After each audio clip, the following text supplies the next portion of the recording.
Poutine salue les généraux nord-coréens sur la place rouge, entre alliance stratégique et fantasme géopolitique. Sur les pavés symboliques de la place rouge, Vladimir Poutine a présidé ce jeudi la traditionnelle parade du jour de la victoire, dans un climat de plus en plus tendu sur la scène internationale.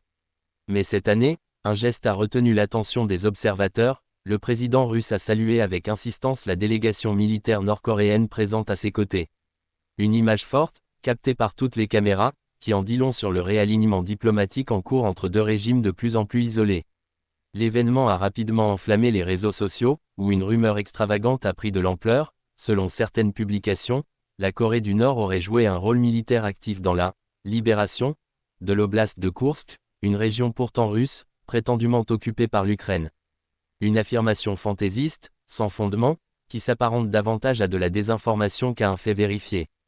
Car en réalité, l'oblast de Koursk, frontalier de l'Ukraine, a certes été visé par des attaques de drones et des opérations de sabotage, mais il n'a jamais été sous contrôle ukrainien, encore moins sous menace d'une occupation.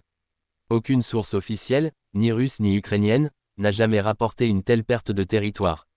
Et encore moins une intervention terrestre de l'armée nord-coréenne. Alors pourquoi cette rumeur? Certains analystes y voient une opération de propagande orchestrée dans la sphère pro-russe, visant à glorifier les alliances extérieures de Moscou face à un Occident perçu comme hostile.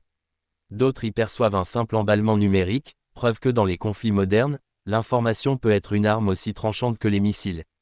La vérité, elle, est plus nuancée. Oui, la Russie et la Corée du Nord ont multiplié les gestes de rapprochement ces derniers mois.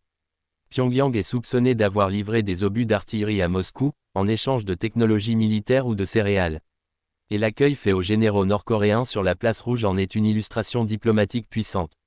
Mais de là à imaginer Kim Jong-un libérant le sol russe, il y a un pas que seuls les récits dystopiques oseraient franchir. Dans ce climat de guerre hybride, où les lignes entre fiction et réalité se brouillent, le rôle des journalistes reste plus que jamais de distinguer l'information du fantasme. Non, la Corée du Nord n'a pas libéré Koursk. Mais oui, la Russie s'entoure désormais d'alliés que l'on croyait jadis improbables.